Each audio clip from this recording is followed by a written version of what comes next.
धर्मराज को पड़ेगा मुख दिखलाना, पड़ेगा मुख दिखलाना। ओम शांति। इस ब्राह्मण जीवन के 4 सब्जेक्ट्स हैं: ज्ञान, योग, धारणा और सेवा।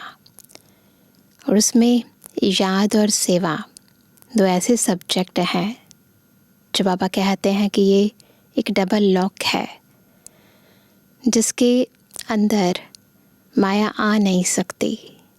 एक ऐसा लॉक जिसके अंदर अगर आत्मा स्वयं को बिजी रखे, यानी दिन रात मनसा वाचा कर्मणा सेवा करती रहे और बाबा की याद में रहकर सेवा करे, स्वयं को आत्मिक स्थिति में स्थित करके बाबा की श्रीमत प्रमाण विश्व कल्याणकारी इस धारणा स्वरूप से स्वयं को निमित्त निर्माण समझकर जब आत्मा सेवा करे, तो सेवा से हमारी तो कमाई होगी ही, परंतु साथ साथ अन्य आत्माओं की जब हम दुआएं प्राप्त करेंगे तो वो दुआएं हमें अनेक प्रकार के रोगों से, अनेक प्रकार की माया की विभिन्न रूपों से भी हमारी रक्षा करेगी।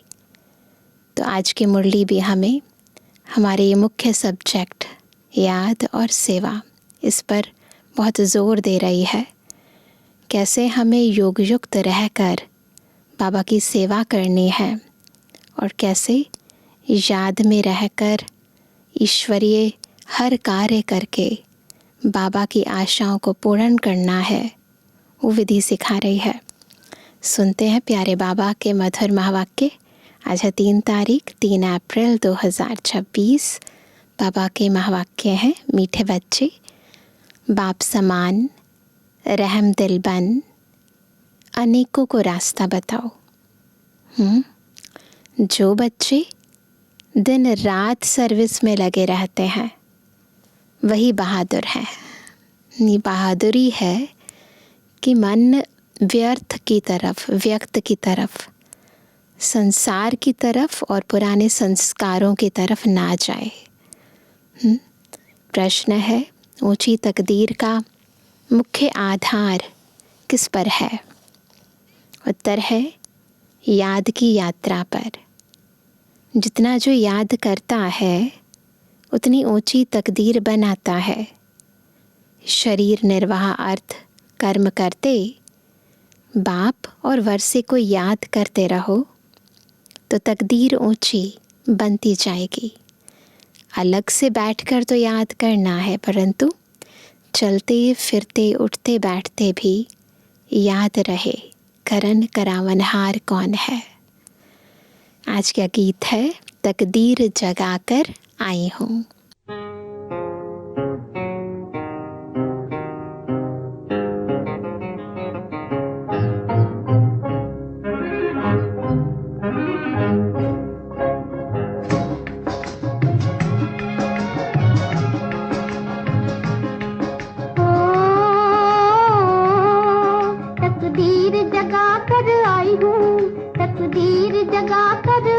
जगा कर आई हूँ, मैं इस नई दुनिया बसा कर लाई हूँ, दुनिया बसा कर लाई हूँ।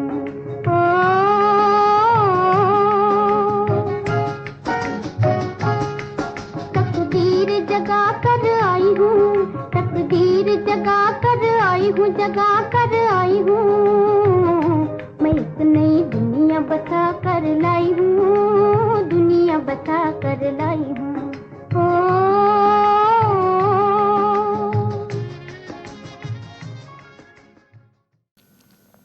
ओम शांति। बच्चे जब पैदा होते हैं तो अपने साथ कर्मों अनुसार तकदीर ले आते हैं। हर बच्चा अपनी तकदीर लेकर आता है। कोई साहूकार पास, कोई गरीब के पास जन्म लेते हैं। बाप भी समझते हैं कि वारिस आया है। जैसे जैसे दान पुण्य किया है उस अनुसार जन्म मिलता है। अब तुम मीठे मीठे सिखलते बच्चों को कल्प बाद फिर से बाप ने आकर समझाया है। बच्चे भी जानते हैं कि हम अपनी तकदीर ले आए हैं, स्वर्ग की बादशाही की तकदीर ले आए हैं, जिन्होंने अच्छी तरह से जाना है और बाप को याद कर रहे हैं। याद के साथ तकदीर का कनेक्शन है। जन्म लिया है तो बाप की याद भी होनी चाहिए। जितना याद करेंगे उतनी तकदीर ऊंची रहेगी। कितनी सहज बात है। तकदीर बनाने का आधार है याद। सेकंड में जीवन मुक्ति मिल जाती है।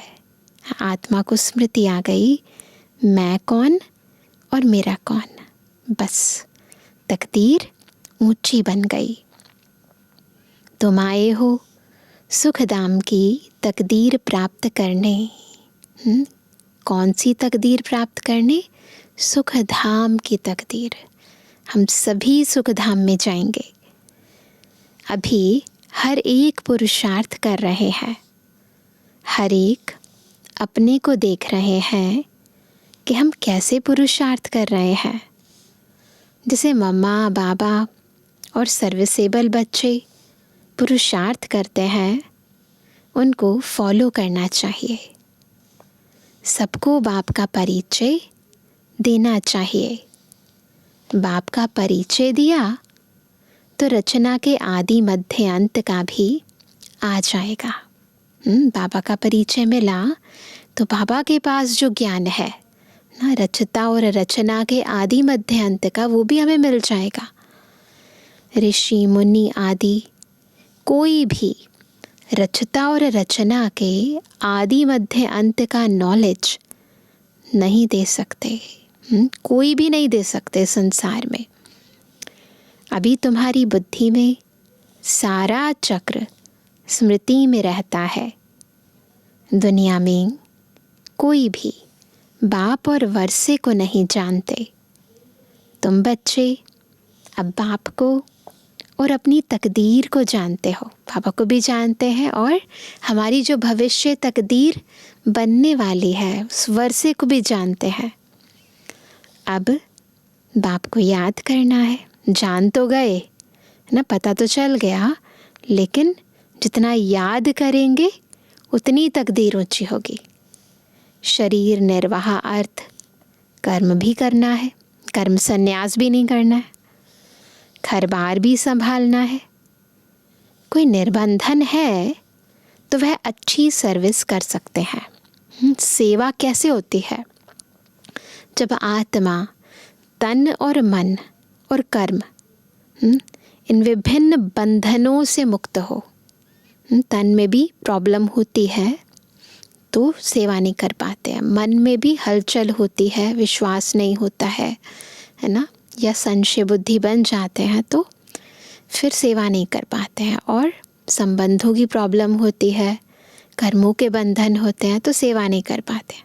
परंतु अगर निर्बंधन है तो सेवा करनी चाहिए। तो बाबा कहते हैं बाल बच्चे कोई नहीं तो उनको सर्विस करने का अच्छा चांस है। स्त्री को पति व बच्चों का बंधन होता है। अगर बच्चे नहीं हैं तो बंधन मुक्त ठहरे ना। वह जैसे वानप्रस्थी हो गए। फिर मुक्ति धाम में जाने के लिए संग चाहिए। रास्ता तो पता नहीं है। भक्ति मार्ग में तो संग मिलता है साधुओं आदि का। उस समय तो बाबा नहीं आते, तो तब तक सत्संग का मतलब साधुओं का संग करना। निवृत्ति मार्ग वालों का, वह निवृत्ति मार्ग वाले प्रवृत्ति मार्ग का वर्षा दिला ना सके। वो तो सन्यास ही करना सिखाते हैं, सब कुछ छोड़ना। तुम बच्चे ही दिला सकते हो। तुमको बाप ने रास्ता बताया है। भारत की हिस्ट्री, जियोग्राफी, 84 जन्मों की बैठ समझाओ। भारतवासी ही 84 जन्म लेते हैं। एक की बात नहीं है, भारतवासी एक थोड़ी ना था। जो मूल भारतवासी हैं, जो सतयुग आदि की संख्या है न, जो त्रेता की संख्या, उन सबके लिए बाबा कह रहे हैं सूर्यवंशी, सो फिर चंद्रवंशी, फिर वैश्यवंशी घराने में आते हैं। नंबरवार तो होते हैं ना। भारत का पहला नंबर प्रिंस है श्री कृष्ण, जिसको झूले में झुलाते हैं। जन्माष्टमी होती है तो कितने प्यार से श्री कृष्ण को झूले में झुलाते हैं। दूसरे नंबर को झुलाते ही नहीं है, क्योंकि कला कम हो गई है। श्री राम जी को तो झूले में नहीं झुलाते हैं। जो पहला नंबर है, पूजा उसकी होती है। मनुष्य समझते नहीं कि श्री कृष्ण एक है व 2-3 है। श्री कृष्ण की डिनाइस्टी चलती है। यह किसको भी पता नहीं है, ये किसी को नहीं पता है। पूजा सिर्फ नंबर 1 की होती है, क्योंकि 8 श्री लक्ष्मी नारायण बनेंगे ना, तो लेकिन पूजा किसकी हो रही है? जो नंबर 1 वाले हैं। मार्क्स तो नंबरवार ही मिलते हैं। मार्क्स तो मिलेंगे ना, लेकिन नंबरवार मिलेंगे। तो पुरुषार्थ करना चाहिए कि क्यों ना हम पहले नंबर में आए। फर्स्ट नंबर में तो मम्मा बाबा ही है, परंतु बाबा कहते फर्स्ट डिवीज़न का फिर भी चांस है ना। मम्मा बाबा को फॉलो करें, उनकी राजधानी ले लेवे। जो अच्छी सर्विस करेंगे वह अच्छे महाराजा के घर में जन्म लेंगे। वहाँ तो है ही महाराजा महारानी। उस समय कोई राजा रानी का टाइटल नहीं होता है, वह बाद में शुरू होता है। द्वापर से जब पतित बनते हैं तो उनमें बड़ी प्रॉपर्टी वाले को महाराजा कहा जाता है। फिर राजा का लक़ब कम हो जाता है। फिर जब भक्ति मार्ग होता है तो गरीब साहूकार में फ़र्क तो रहता है ना। अब तुम बच्चे ही शिव बाबा को याद करते हो और उनसे वर्षा ले रहे हो, और सत्संगों में मनुष्य बैठ कथा सुनाते हैं। मनुष्य मनुष्य को भक्ति सिखलाते हैं। वे ज्ञान देकर सद्गति नहीं कर सकते। वेद शास्त्र आदि सब हैं भक्ति मार्ग के। सद्गति तो ज्ञान से होती है। पुनर्जन्म को भी मानते हैं। बीच में तो कोई भी वापस जा ना सके। मानते हैं ना पुनर्जन्म को, तो बीच में तो कोई भी आत्मा ऊपर नहीं जा सकती। अंत में ही बाप आकर सबको ले जाते हैं। इतनी सब आत्माएं कहाँ जाकर ठहरेंगी? सब धर्म वालों के सेक्शन तो अलग अलग है ना। ऊपर भी परम धाम में हर धर्म के सेक्शन अलग अलग हैं। तो यह भी समझाना है। यह किसको पता नहीं है कि आत्माओं का भी झाड़ है। तुम बच्चों की बुद्धि में सारे झाड़ का ज्ञान रहता है। सारी मनुष्य आत्माओं की गति सद्गति कैसे होती है और दुर्गति कैसे होती है, उसका सारा ज्ञान है। आत्माओं का झाड़ भी है, जीवात्माओं का भी झाड़ है। बच्चे जानते हैं कि हम यह पुराना शरीर छोड़कर घर जा रहे हैं। मैं आत्मा इस शरीर से अलग हूँ। यह समझना गोया जीते जी मरना। आप मुए मर गई दुनिया। मित्र संबंधी आदि सबको छोड़ दिया। पहले पूरी शिक्षा लेकर मर्तबे के अधिकारी बन फिर जाना है। ऐसे नहीं जाना है, पहले बाबा से पूरी शिक्षा लेकर और उसके बाद मर्तबे का अधिकारी बनकर फिर जाना है। बाप को याद करना तो बहुत सहज है। भल कोई बीमार हो, उनको भी कहते रहना चाहिए क्या कि शिव बाबा को याद करो तो विकर्म विनाश होंगे। तन की भोगना भी क्यों होती है? विकर्मों के कारण ना। तो बाबा को याद करेंगे, विकर्म विनाश हो जाएंगे और तन की भोगना भी खत्म हो जाएगी। जो पक्के योगी हैं उनके लिए जल्दी मरना यानी शरीर छोड़ना भी अच्छा नहीं है, क्योंकि वह योग में रहकर रूहानी सेवा करते हैं। मर जाएंगे तो सेवा कर नहीं सकेंगे। इसीलिए शरीर छोड़ने का अभ्यास नहीं करना है, वो हमारा लक्ष्य नहीं है। हमारा लक्ष्य है खुद को संपूर्ण पवित्र बनाना है, सारे विश्व को, संपूर्ण प्रकृति को भी पावन बनाना है ना। सभी को मनसा वाचा कर्मणा सुख देना है, सेवा करनी है सबकी और फिर घर जाना है। सेवा करने से अपना ऊंच पद बनाते रहेंगे और भाई बहनों की सेवा भी होगी, वह भी बाप से वर्षा पा लेंगे। हम आपस में भाई भाई हैं, एक बाप के बच्चे हैं। बाप कहते हैं मुझे याद करो तो विकर्म विनाश होंगे। आगे भी ऐसे कहा था। किसको भी समझा सकते हो, बहन जी अथवा भाई जी, तुम्हारी आत्मा तमो प्रधान बन गई है। जो सतो प्रधान थी अब फिर तमो प्रधान से सतो प्रधान बन सतो प्रधान दुनिया में चलना है। आत्मा को सतो प्रधान बनाना है याद की यात्रा से। याद का पूरा चार्ट रखना चाहिए, ज्ञान का चार्ट नहीं रख सकेंगे।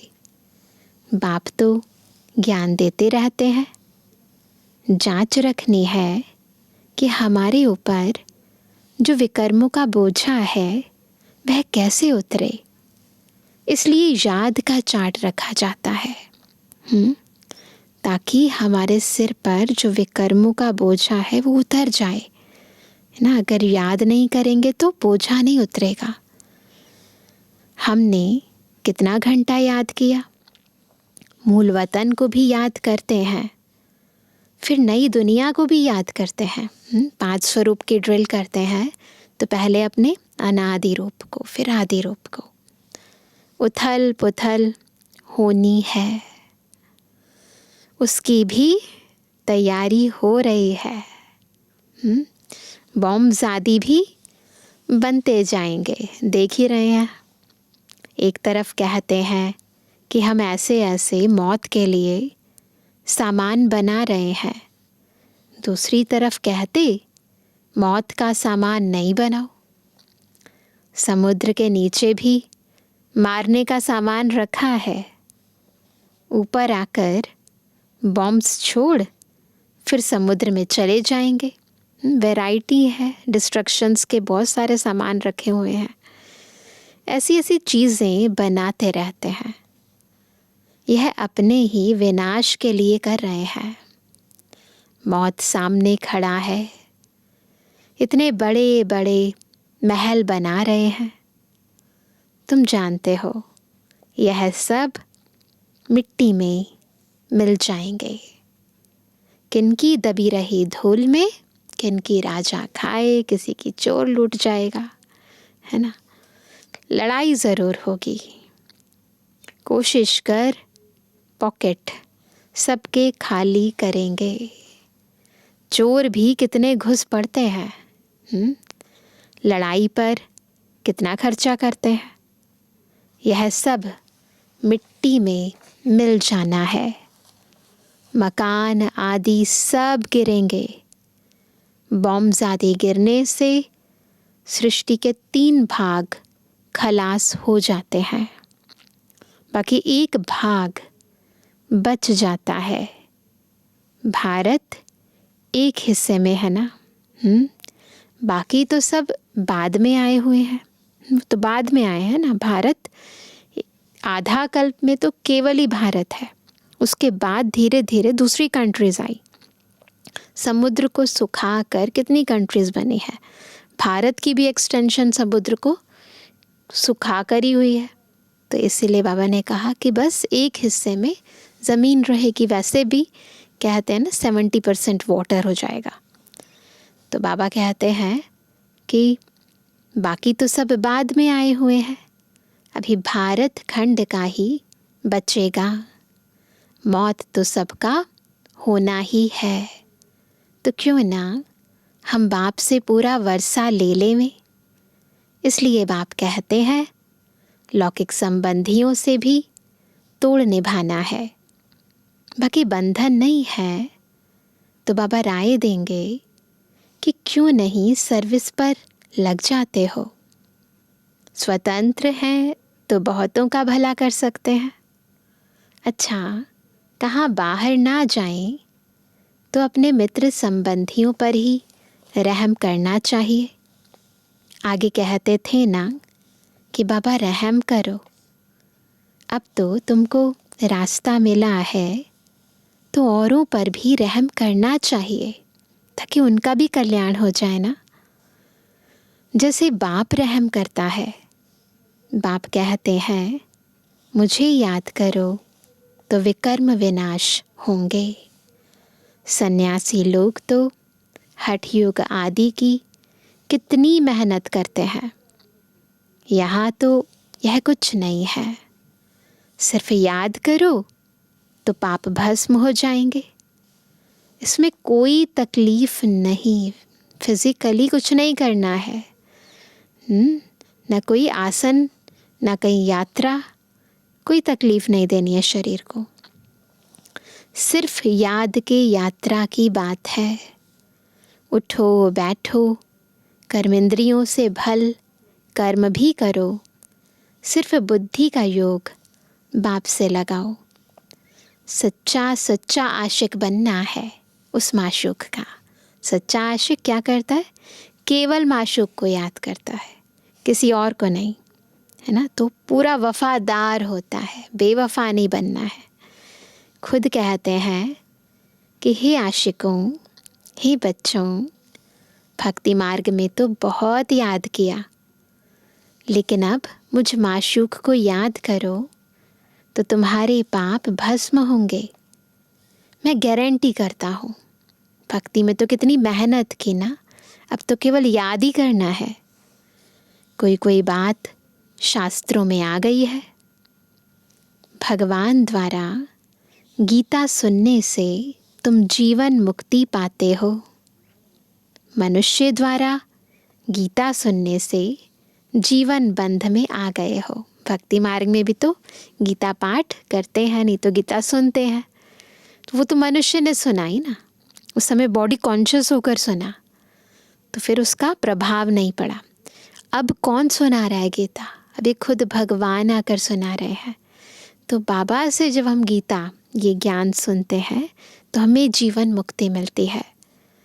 सीढ़ी उतरते आए हो, हर एक बात में विचार सागर मंथन करना है ना। क्या किया, क्या करना है, किसमें फ़ायदा है, किसमें नुकसान है, अपनी बुद्धि चलानी है।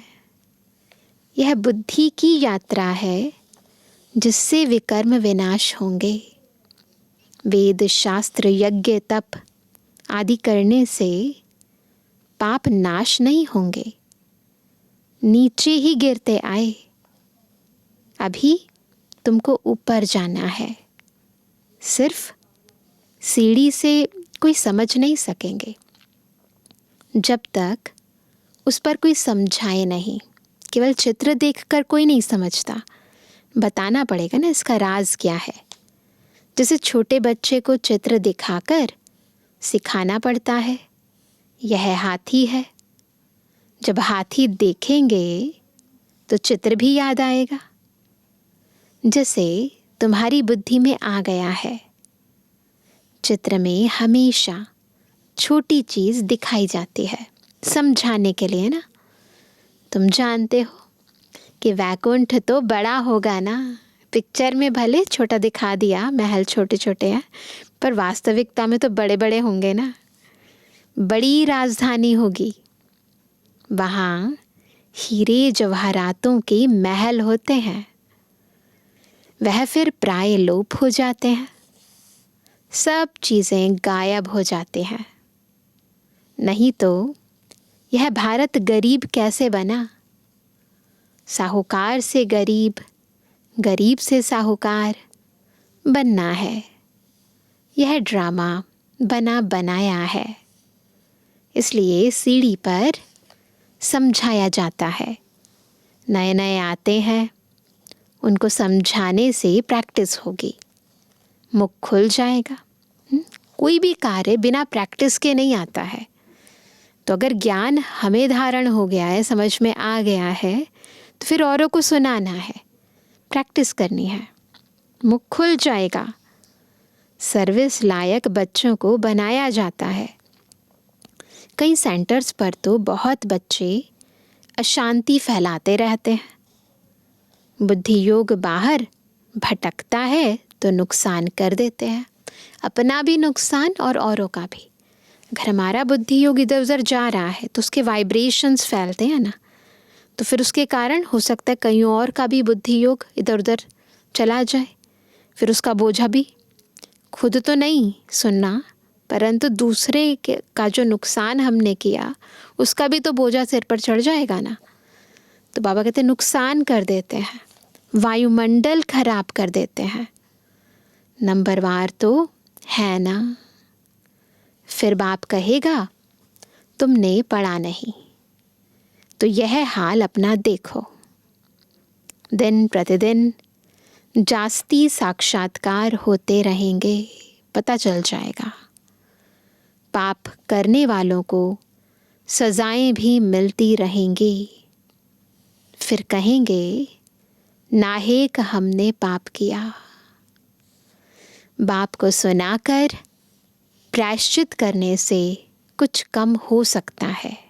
सच्चे दिल से करें प्रायश्चित और फिर आगे से वो गलती ना करें तो, नहीं तो वृद्धि होती रहेगी।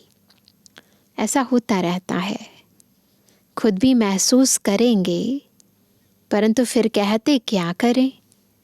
हमारी यह आदत मिटती नहीं, इससे तो घर जाकर रहें। कोई तो अच्छी सर्विस करते हैं, कोई डिससर्विस भी करते हैं। हमारी सेना में कौन कौन बहादुर हैं, यह बाप बैठ नाम बताते हैं। बाकी लड़ाई आदि की यहाँ बात नहीं है। हमें माया से लड़ना है ना, और किसी चीज़ से नहीं लड़ना है।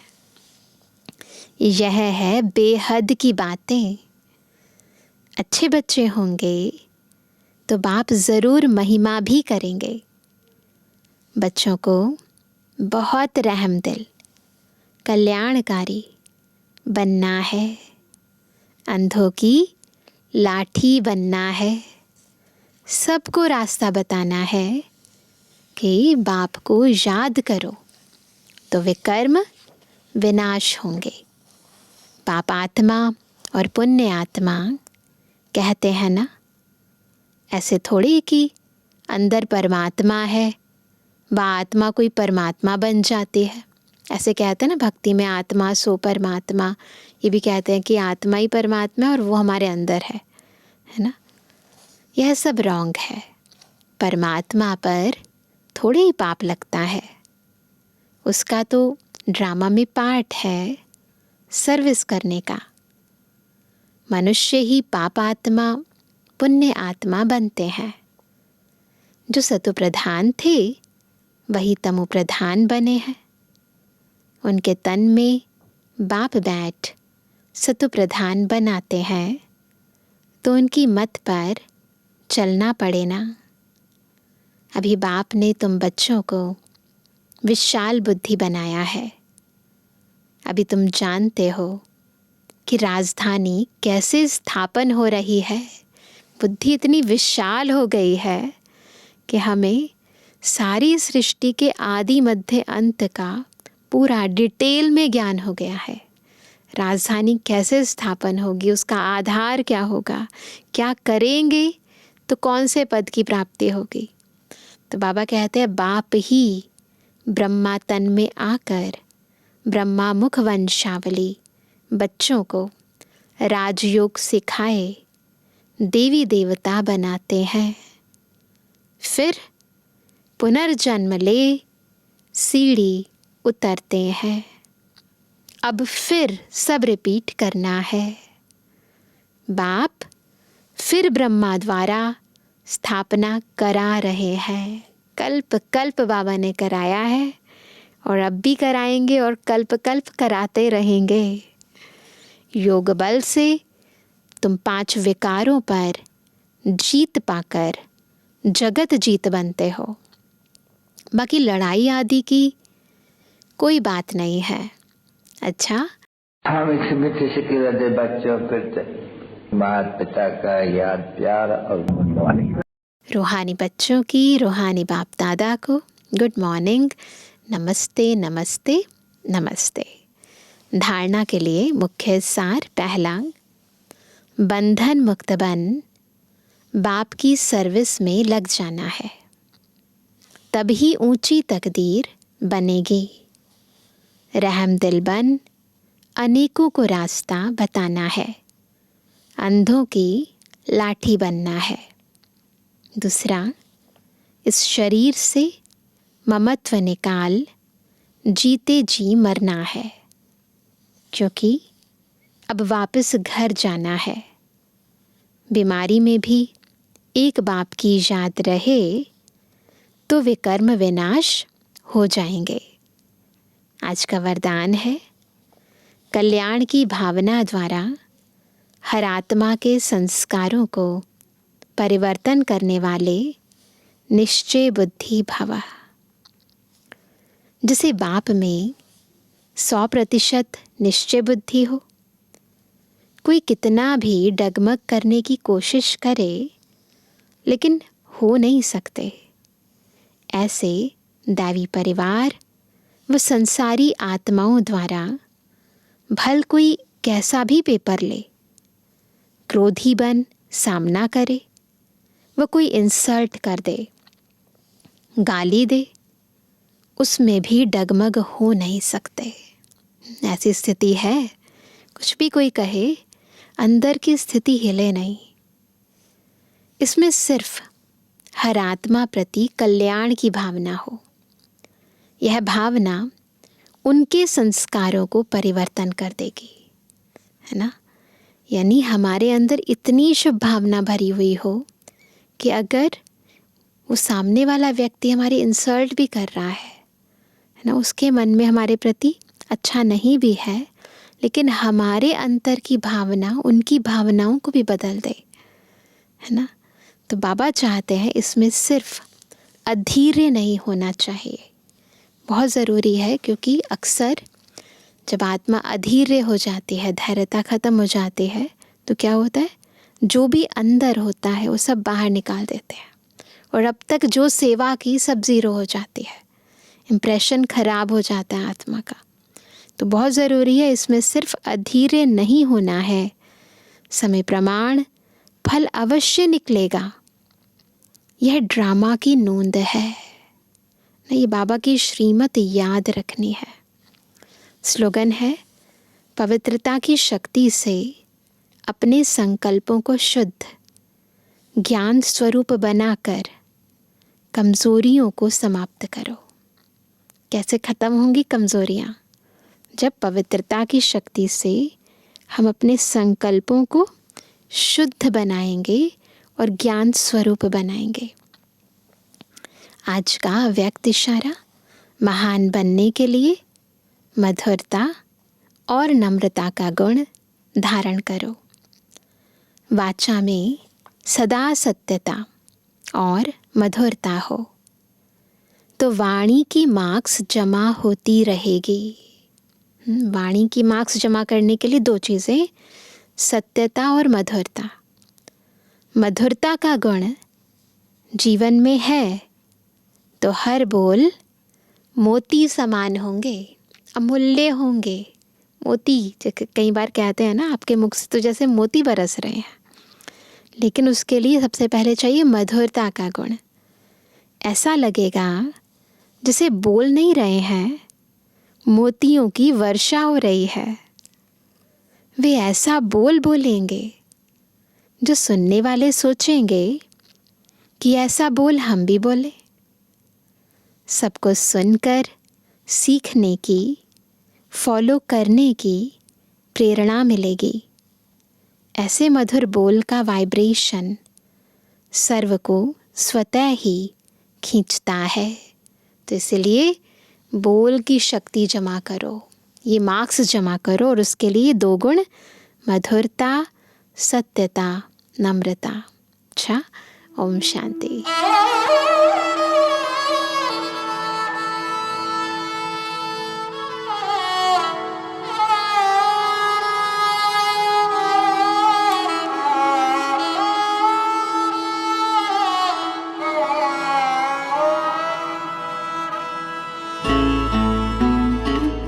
हर वक्त मेरे साथ हो,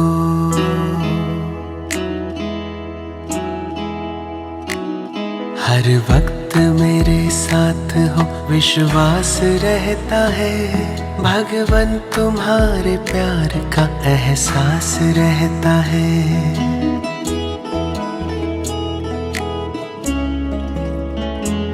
हर वक्त मेरे साथ हो, विश्वास रहता है। भगवान तुम्हारे प्यार का एहसास रहता है।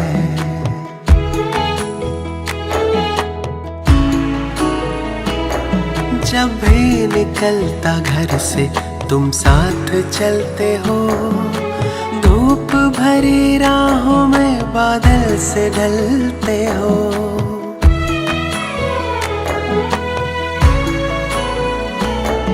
जब भी निकलता घर से तुम साथ चलते हो, धूप भरी राहों में बादल से ढलते हो। यात्रा सुखद ही होगी, यात्रा सुखद ही होगी, विश्वास रहता है। भगवान तुम्हारे प्यार का एहसास रहता है।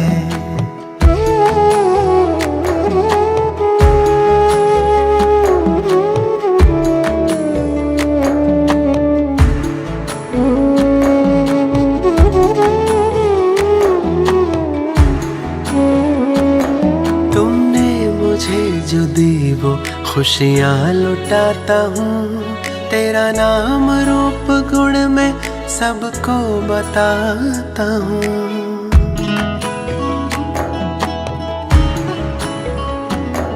तुमने मुझे जो दी वो खुशियाँ लुटाता हूँ, तेरा नाम रूप गुण में सबको बताता हूँ। रोशन हो सबके दिल ये, रोशन हो सबके दिल ये आभास रहता है। भगवान तुम्हारे प्यार का एहसास रहता है।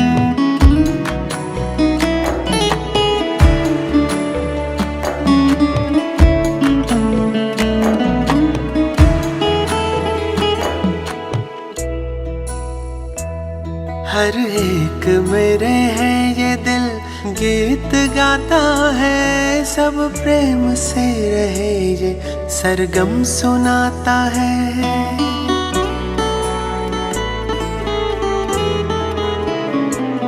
हर एक मेरे है ये दिल गीत गाता है, सब प्रेम से रहे ये सरगम सुनाता है।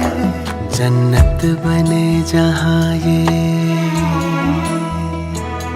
जन्नत बने जहाँ ये शुभ भाव रहता है, भगवन तुम्हारे प्यार का एहसास रहता है। हर वक्त मेरे साथ हो विश्वास रहता है, भगवन तुम्हारे प्यार का एहसास रहता है। भगवन तुम्हारे प्यार का एहसास रहता है, भगवन तुम्हारे प्यार का एहसास रहता है।